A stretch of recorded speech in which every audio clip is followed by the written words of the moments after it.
Halo guys, Assalamualaikum warahmatullahi wabarakatuh. Selamat malam, salam sejahtera untuk kita semua. Masih di acara ngaji bersama Bang Jako. Ya, tentunya di channel Jalan Kodim ya.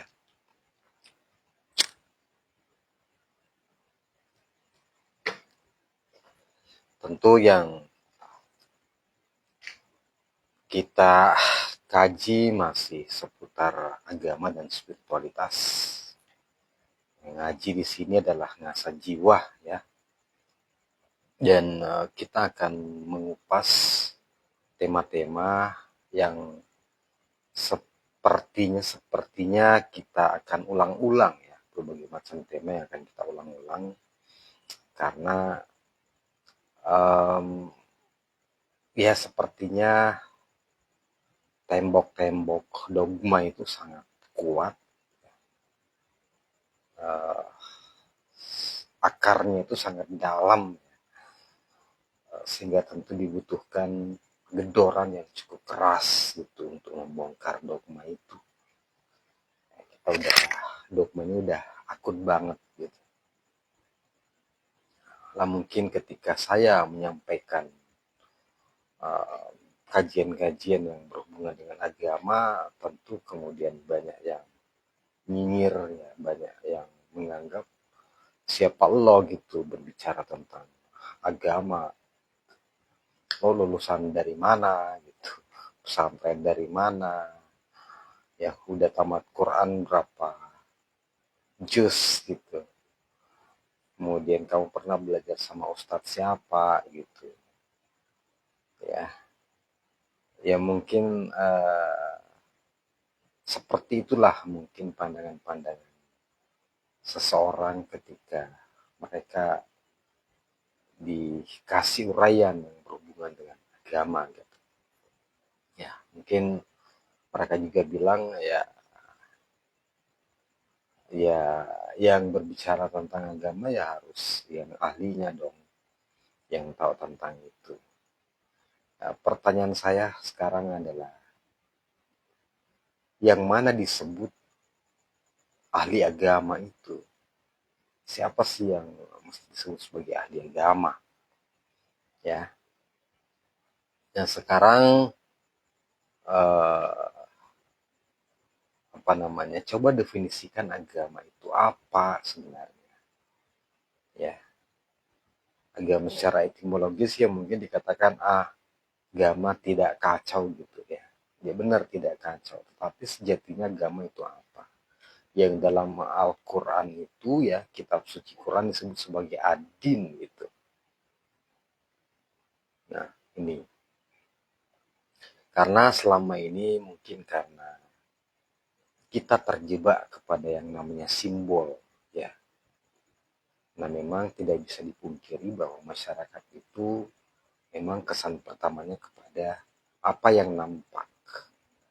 Memang itu tidak bisa disalahkan karena itu adalah hal yang uh, lumrah gitu, itu hal yang manusiawi dan memang semestinya seperti itu ya. Kesan pertama itu paling menentukan. Makanya kan dalam fakultas-fakultas dakwah ya, atau di pesantren-pesantren yang belajar tentang dakwah, tentu mereka dibekali dengan ilmu-ilmu yang berhubungan dengan retorika, kemudian apa namanya, ilmu yang berhubungan dengan penampilan gitu, ilmu yang berkaitan dengan simbol. Karena kenapa itu adalah hal yang sangat penting untuk menarik atau menciptakan daya tarik kepada audiens gitu, sehingga kemudian mereka bisa tertarik dan bisa mendengarkan dakwah yang akan disampaikan gitu. Jadi memang sekali lagi bahwa simbol itu sangat penting gitu. Di masyarakat simbol itu adalah sesuatu yang menjadi rujukan pertama ya, istilahnya kesan pertama yang menentukan. Kalau di kesan pertama kamu sudah jatuh di situ ya berikutnya bisa jadi tidak akan terjadi closing, tidak terjadi deal gitu ya. Begitupun dalam ilmu-ilmu marketing, kajian-kajian marketing itu selalu ditekankan itu yang namanya kesan, kesan pertama gitu. Makanya memang sangat penting untuk memoles citra di awal, memoles penampilan di awal, karena simbol itu menjadi hal yang pertama orang lihat gitu. Ya.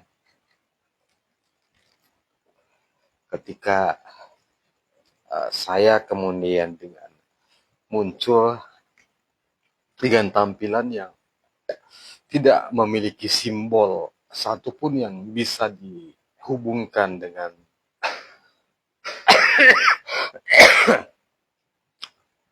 tema-tema agama gitu ya, tentu itu hal yang tentu sudah bertentangan dengan ilmu dakwah gitu ya. Tetapi ya kita tidak berpikir ke sana, kita tidak ada orientasi ke sana ya. Yang pasti bahwa kami ingin menyampaikan sesuatu ya. Dan ini pun adalah bagian dari marketing ya. Nah, istilahnya kalau dalam teori marketing modern itu ini disebut dengan anti marketing ya, teori anti marketing. Jadi memang saya sengaja tidak menampilkan simbol-simbol keagamaan dalam setiap penyampaian kami ya, setiap uraian ini, karena sejatinya memang kita melihat bahwa agama itu bukan sebuah simbol, tapi dia lebih dari itu ya. Agama tidak boleh terjebak pada simbol. Simbol adalah sebuah identitas ya, dan itulah yang menjadi penanda bagi sebuah komunitas, bagi sebuah kelompok. Sementara yang kami sampaikan adalah sesuatu yang melampaui dari identitas itu, sesuatu yang melampaui dari simbol itu. Ya.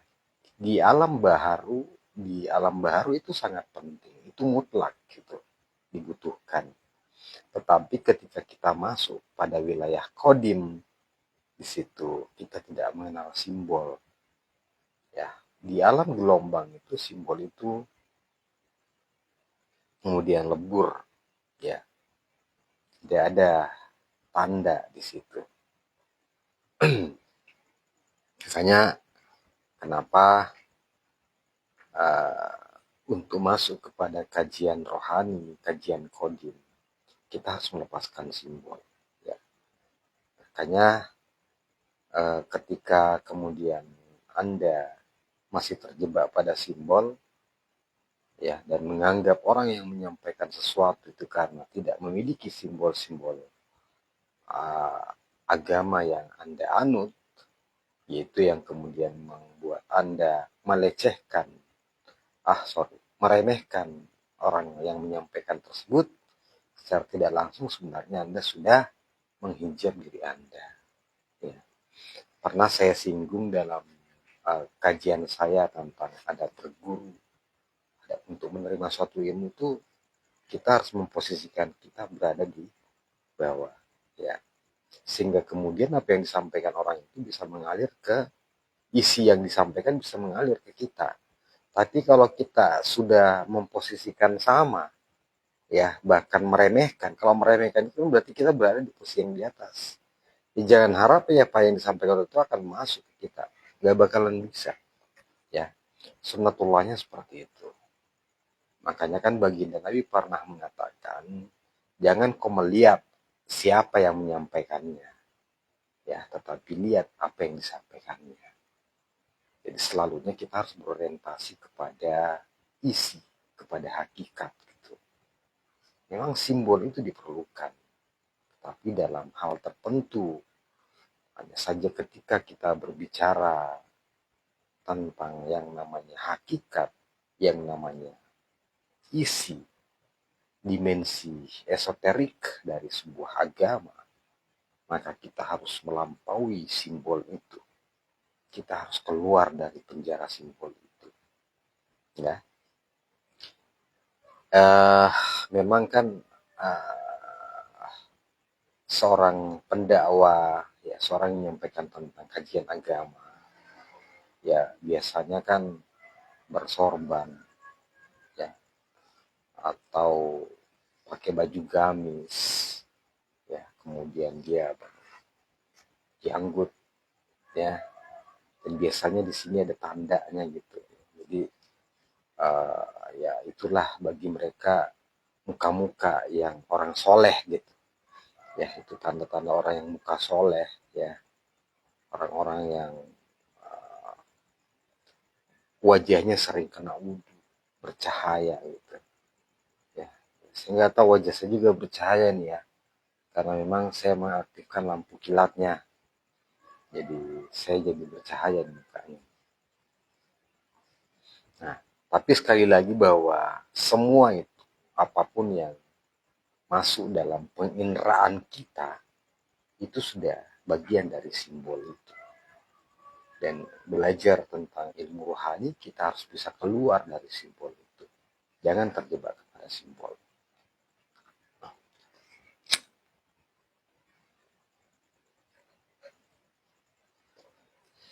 Ya, saya selalu mengulang-ulang dan tidak akan pernah berhenti untuk mengulang-ulang bahwa agama adalah sebuah sistem yang berisi tentang metodologi yang mempersambungkan manusia dengan Tuhannya.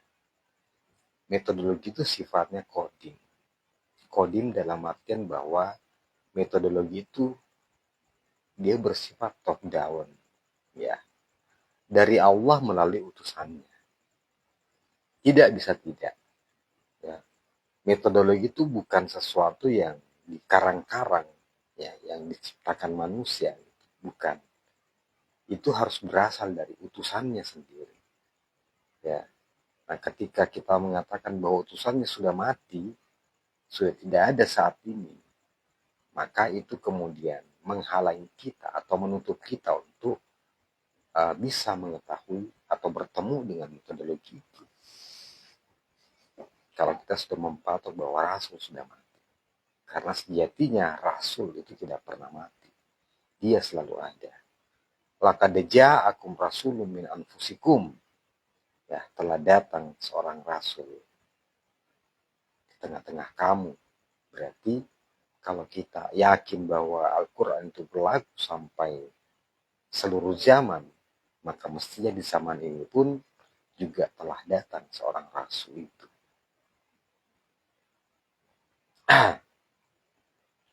Nah,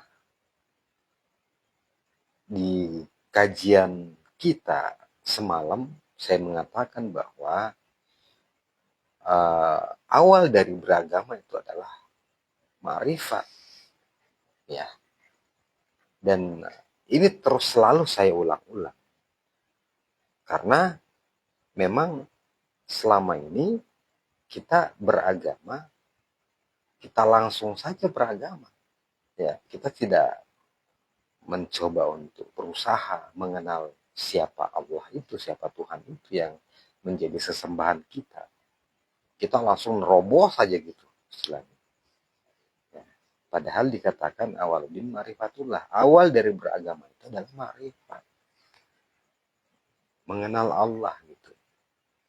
Itulah yang semestinya menjadi prioritas kita. Ya. Dan yang dimaksud dengan mengenal Allah itu di kitab Quran dikatakan bahwa ya mengenal utusannya. Karena Allah selalu berdampingan dengan utusannya. Tidak bisa tidak. Gitu. Tadi saya mencoba membuka media sosial dan melihat dakwah-dakwah yang disampaikan oleh beberapa ulama. Ya, uh, kebetulan ada salah satu yang saya lihat, ya, berkacamata, kemudian jenggotnya sangat lebar, ya, dan ya wajahnya bercahaya. Gitu. Terus ada yang bertanya kepada dia. Pertanyaannya kurang lebih seperti ini, Pak Ustadz. tolong yakinkan saya bahwa apa yang Anda dakwahkan itu adalah benar. Nah, kemudian sang ustadz ini menjawab bahwa ada beberapa kriteria untuk mengatakan bahwa yang kami sampaikan ini adalah benar. Dia kemudian mencoba mengupas salah satu argumennya, salah satu alasannya bahwa yang disampaikan adalah sesuatu yang benar. Jadi dia mengatakan seperti ini, bahwa seorang penceramah yang menyampaikan tentang agama, ya, itu tidak boleh berdasarkan tafsirnya. Ya, jadi dia mencontohkan bahwa jamaah yang ada pada saat itu di majelisnya itu ada sekitar 200 orang. Ya, itu luar biasa ya, 200 orang. Dia mengatakan bahwa ketika kemudian 200 orang itu mencoba untuk menafsirkan ya satu ayat, berarti sudah ada 200 penafsiran tentang ayat tersebut. Nah, makanya dia melanjutkan, makanya ya untuk memahami pemahaman tentang agama, ya, kita nggak boleh menggunakan tafsir kita, tapi kita harus merujuk kepada tafsir sahabat Nabi. Nah, jadi kita harus merujuk kepada tafsir sahabat Nabi, karena itulah yang benar gitu. Ya seperti itu. Jadi kita harus merujuk kepada tafsir Nabi. Ya. Jadi yang dikatakan oleh beliau ini saya sangat sepakat gitu, benar sekali. Jadi memang bagi kita pada level kita ya orang awam, tentu kita tidak benarkan untuk menafsirkan satu ayat. Ya. Nah, tetapi pertanyaannya kemudian adalah ya, untuk memahami tafsir sahabat itu, ya sahabat kan sudah mati, sudah berlalu berapa ribuan tahun yang lalu gitu kan. Berarti ya tentu kita juga harus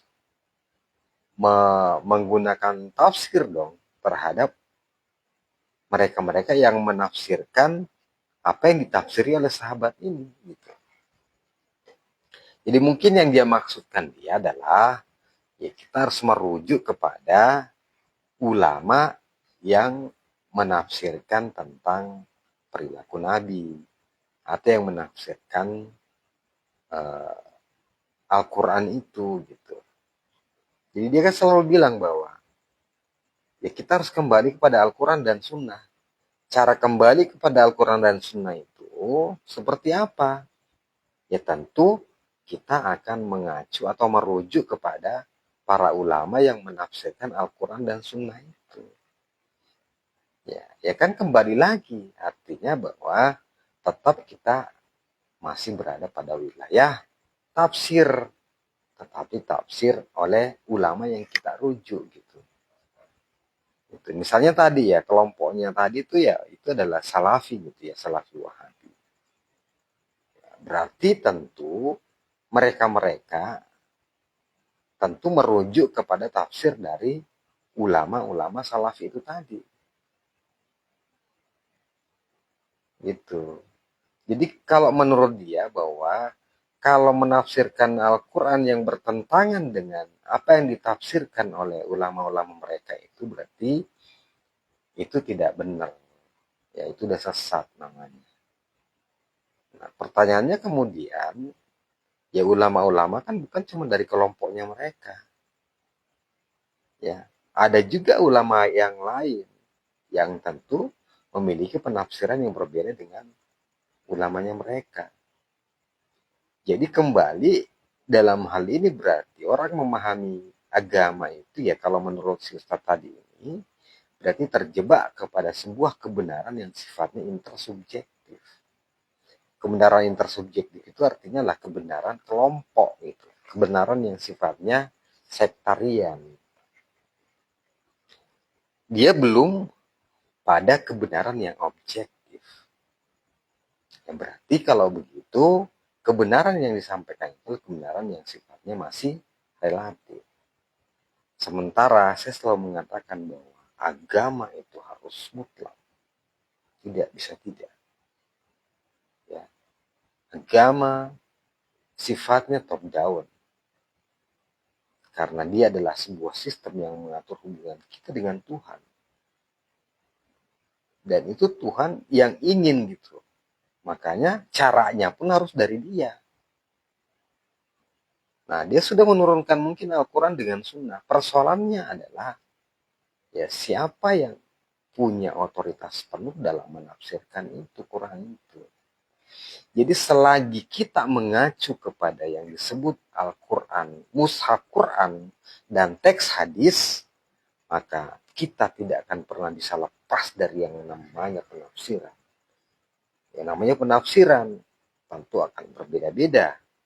Ya, tidak usahlah pada level kaum awam, tetapi pada level ulama-ulama yang mengatakan dirinya sebagai seorang mufassir, atau orang-orang yang menganggap dirinya punya kapasitas untuk menyampaikan itu pasti akan terjadi banyak perbedaan. Ya, misalnya ya, yang merasa lulusan Kairo Al-Azhar. Ya.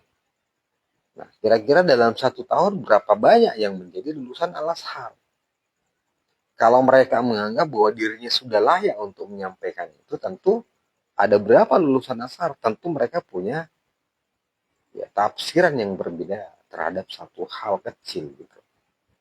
Kalau yang umum sifatnya mungkin sama. Nah, ya. Jadi kita tidak akan pernah bisa lepas jikalau yang kita rujuk adalah tafsir terhadap kitab Al-Quran yang berupa mushaf dan hadis Rasul yang berupa teks. Tidak bisa. Ya. Dia hanya adalah sebuah petunjuk bagi kita. Jadi kalau menurut saya, kalau dia sebatas mushaf yang berupa teks atau Quran dan hadis yang masih berupa teks, maka saya pikir kaum awam pun bisa sebenarnya. Karena dia hanya sebuah petunjuk. Dia adalah sebuah tanda gitu. Dia sesuatu alat yang bisa kita gunakan untuk melacak isi yang sebenarnya dari pesan Quran itu. Ya. Jadi kan sekarang apalagi di era teknologi sekarang, di era keterbukaan, di era AI gitu. Ya, di mana kita sangat mudah untuk melakukan penelusuran informasi, pelacakan literatur dan sebagainya. Malah kemudian ChatGPT dan sejenisnya itu sudah bisa menggantikan peran ulama untuk memberikan tafsir terhadap sebuah kitab gitu. Ya. Jadi peran-peran ulama yang selalu membacakan kitab-kitab ayat-ayat itu kan sangat gampang kita mengetik di ChatGPT. Misalnya yang berkaitan dengan tafsir Quran. Kita tinggal mengetik di situ. Ya, kumpulkan saya literatur yang berbicara tentang tafsir Quran. Kita tafsir siapapun yang kita mau itu pasti akan dimunculkan dalam kecepatan yang sangat luar biasa. Gitu. Jadi kalau misalnya keunggulan seorang ulama yang dianggap ulama itu hanya sekedar untuk mencari tafsir, udah sekarang mah udah kalah sama ChatGPT.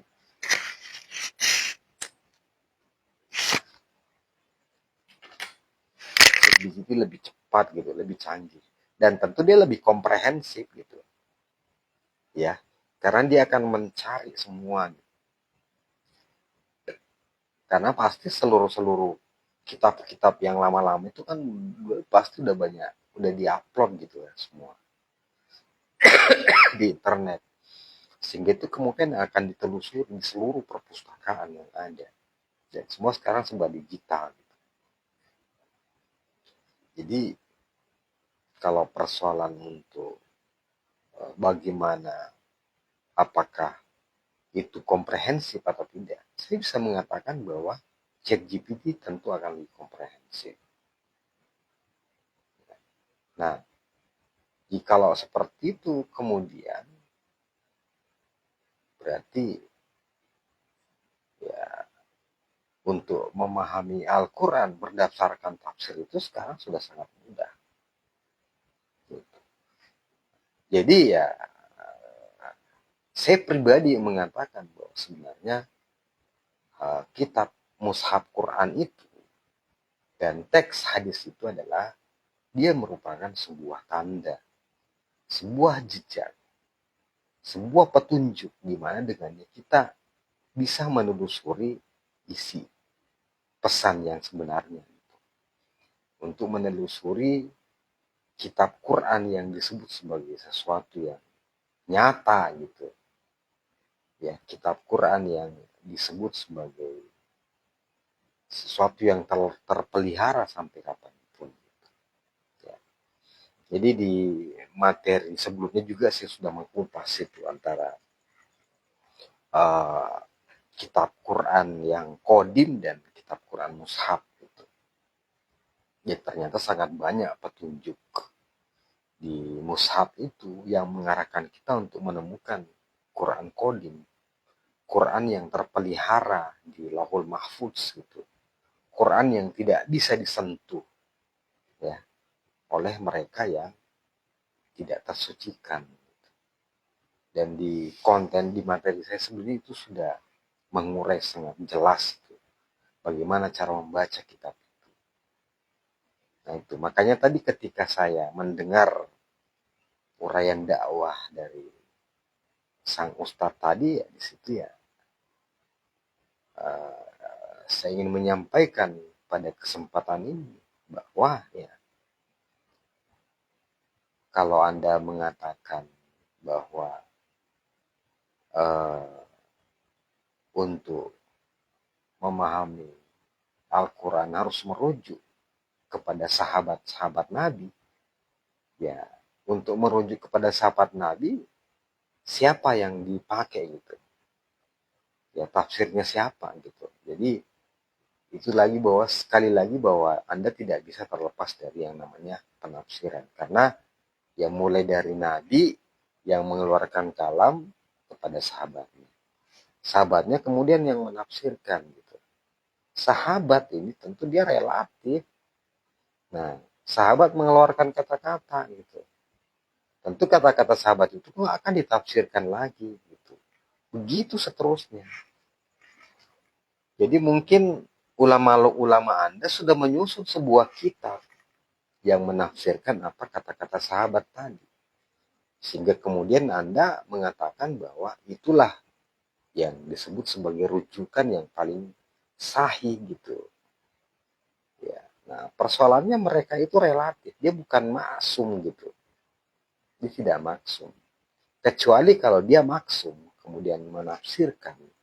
Itu pun ketika dia maksum, orang yang menafsirkan perkataan dari mereka pun juga menjadi relatif lagi. Jadi pasti akan selalu terjadi distorsi. Makanya dikatakan bahwa di setiap zaman itu harus ada seorang yang memiliki otoritas terhadap tafsir itu. Ya. Nah, karena untuk menyentuh Quran itu tadi, ya harus orang yang tersucikan, orang yang terpilih. Itulah yang kita sebut sebagai ulama warasatul anbiya. Dan tidak semua itu ulama warasatul anbiya itu cuma satu orang itu. Karena dia posisinya sama dengan posisi Nabi Muhammad di zamannya. Dia adalah wadah, walaupun dia tidak disebut sebagai nabi. Dan dia tidak disebut sebagai rasul. Ya. Dialah waliyah mursidah. Jadi kuncinya di situ. Ya. Jadi logika apapun yang kita pakai, sebenarnya ya tidak bisa untuk bagaimana sesuatu relatif itu bisa menjangkau yang mutlak. Tidak bakalan bisa. Ya. Itulah makanya kita perlu belajar ilmu rohani. Sekali lagi bahwa dalam beragama kita jangan terjebak kepada simbol, ya, simbol-simbol fisik, ya, simbol-simbol penampilan. Karena ketika kita terjebak kepada simbol, berarti kita pasti tidak akan bisa masuk kepada isi. Kita tidak bisa masuk pada hakikat. Kita tidak bisa masuk pada dimensi esoterik dari agama. Hanya terjebak kepada dimensi eksoteriknya, dimensi syariatnya, dimensi fisiknya. Padahal kita disuruh untuk masuk secara kafah. Kafah artinya jasmani sekaligus kita masuk pada rohaninya. Ya, jadi saya pikir itu yang terpenting ya terkait dengan simbol. Nah, sekali lagi bahwa simbol itu adalah sesuatu yang sifatnya hanya fisik. Ya, kita harus melampaui simbol itu. Ya. Dan fenomena masyarakat kita yang terjebak dengan simbol-simbol agama itu sudah sangat parah gitu. Ya. Dia sudah tidak mau mendengar atau meremehkan mereka-mereka yang menyampaikan agama dengan tidak menggunakan simbol-simbol agama. Jadi mereka kemudian melakukan penilaian ketakwaan seseorang itu berdasarkan simbol. Ya, itu sudah sangat parah ya. Nah, makanya pada kesempatan ini ya sekali lagi saya ingin menegaskan bahwa jangan terjebak kepada simbol-simbol agama karena itu menipu. Tetapi di satu sisi saya juga menekankan bahwa memang simbol itu tetap penting dan kita butuhkan. Karena ketika kita hidup di wilayah baharu, tentu yang menjadi penanda awal itu adalah simbol itu. Ya. Simbol itu adalah alamat sebenarnya. Ya, alamat dari sesuatu yang sifatnya rohani.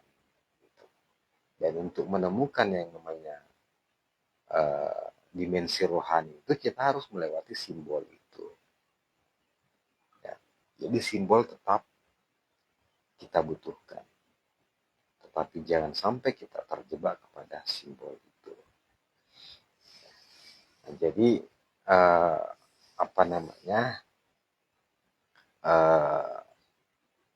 bergeraklah untuk menemukan simbol itu. Tapi yang simbol yang saya maksud adalah alamat dari alam rohani itu sendiri. Karena pada dasarnya semuanya ini adalah alamat rohani. Semuanya adalah simbol sebenarnya. Tapi simbol sebagai sebuah identitas, simbol sebagai sesuatu yang kemudian membuat pikiran kita terhijab untuk masuk kepada inti itu yang tidak boleh. Tapi jadikan atau gunakan simbol itu untuk bisa menyelam lebih dalam kepada sesuatu yang ada di balik simbol itu. Oke? Untuk malam ini kita cukupkan ngaji bersama Bang Jeko. Ya, kita ketemu di kajian berikutnya. Ya. Assalamualaikum warahmatullahi wabarakatuh.